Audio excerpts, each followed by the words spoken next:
Okay, guys, second appointment, oxygen titration, whatever. This is what I look like because I have nails and I can't do the pulse ox machine. But as you can tell, I have been crying my eyes out all morning, and I will update you guys on why.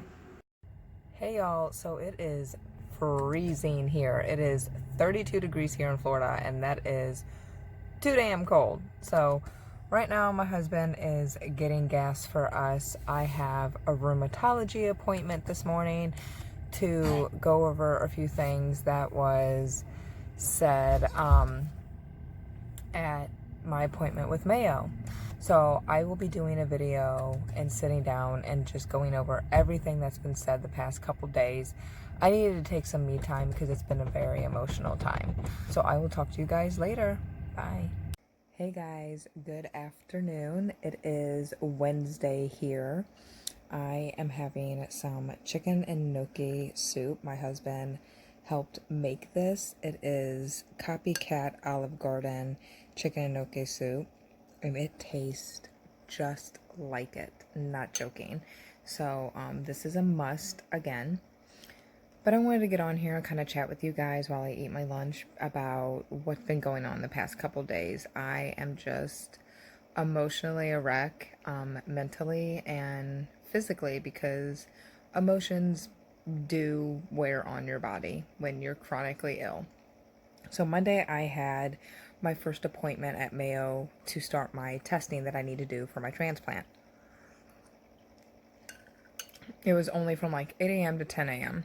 At least that's what I got with my little itinerary they sent me. Usually they're really good at mailing out like all of your appointments on an itinerary, so you know how long you're going to be there, what you're doing, all that. But lately they haven't been doing that.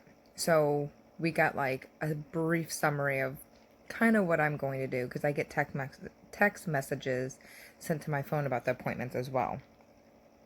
So we show up, and the first one is to speak with the transplant doctor. I haven't spoken to him since before my bypass, so it's been a while. So went in there, and I'm all like, this is going to go good because I've done all the 3 things that they wanted me to do, which is my weight loss, fix my GERDs, and get off oral pain meds, okay? Did all that, and it was successful. Yes, I still have like 7 pounds left to lose, but I've lost a lot of weight. I went in there. This soup is so good. We met with their nurse or whoever checks you in. I had to take pictures with my shirt off, like just of my chest, side to side, and compare. And like, because the last pictures I had, I was a lot bigger, and we compared them, and it is insane, y'all, to see pictures of me before. And I know you all are probably staring right here. I am too. I have a little bit of acne breaking out because my time of the month is coming, and that's what happens. That's why I have one right here. So please ignore this the best that you can. So anyway, we went over how I've been doing, what's, my weight loss. They said you're doing great. Went over a lot of stuff. Had to go over my meds that I'm taking, and we get to the first obstacle on this journey. They wanted to know why I had a pain pump. And I thought he was like kind of joking, because they all know like what illnesses I have, what I've been dealing with, why I was even on pain meds to begin with. And I said, I have a pain pump because I was told to get off oral pain meds from the transplant doctor. So I did that, and I had the pain pump put in, and it actually has been helping me. 100% has helped me with mobility and keeps me functioning. Without it, I don't even know where I would be, because I was stuck to a wheelchair out and about, and I was either in my bed or in my lift chair, not able to do anything because of the pain. So I didn't want to do anything extra that could cause added pain. This pain pump has given my life back. Doctors have 100% agreed with me with that this pain pump has been my lifeline, like my lifesaver. And he's like, well, that might be an issue with transplant. And that gutted me. I'm like, I was never told that that would be an issue because he's the one that told me to just get off oral pain meds. So the transplant doctor comes in and we go over everything. Then he wants to also tell me that my esophageal dysmotility disorder could also stop me from getting new lungs. Was never told that. And I have had this issue for years. And when I first went to Mayo and seen him, I had that issue already. And not once did he mention that to me. Not once. Okay? So, of course, at this point, when I get really upset and frustrated and angry, I cry. And I hate that. But this is emotional anyway because this is about my life. My life is depending on these people to either say, yes, I can get lungs after this testing, or they can check no. And now I already have 2 roadblocks before I even start testing stopping me. So I'm starting to get really on edge. They never really went over why. They went over a brief reason why I need to have the pain pump taken out if I want to pursue, with transplant because of certain things. But they never really explained it in detail. So I told them I will not have something taken out of me unless I 100% am okay to get the transplant here. And if they tell me a valid reason for why I need to have it out, not maybes or it could, 100% I need to see proof that it would cause an issue because I can 100% tell you it's helped me. It has bettered me. So I'm not about to give up something that has really been a big help to my life, has been like my saving grace in a way. So we leave that, canceled appointments because they said they have to meet with the team and see if they will even continue to see me and do testing with my esophageal dysmotility. And if they don't, I'm denied even going back there because I can't do testing. That means I won't even qualify to get lungs there. And that's at the Mayo Clinic. So if Mayo denies seeing me, other facilities definitely will too. Makes my job a lot harder. So I was a big crying mess leaving the hospital because this is my life. I have 3 young kids. I'm 34 years old. My life is depending on these people to decide if they're going to continue seeing me because my esophagus doesn't function. So it was a nerve-wracking day. All my day was horrible. We had to wait Tuesday for them to call and give that thumbs up or thumbs down to proceed. And I didn't sleep the night before because I was up researching other things that I could do for maybe my esophagus, other facilities that I might be able to go to, which, by the way, where I live, there's only Mayo Clinic, and then you're traveling at quite a ways away to go to other facilities that would be able to help you. So that stress right there was amplifying everything, all my emotions. So then yesterday we had to go to the store. We knew that I was supposed to get the call around 9 o'clock. And we were at Walmart when I did. Not the perfect time. So we get the call. And we're in the clothing aisle at Walmart. My husband had went off to go get stuff. And he didn't know that they had called me. He came back while I was talking to them. And they decided that they would continue to see me with my esophagus issue.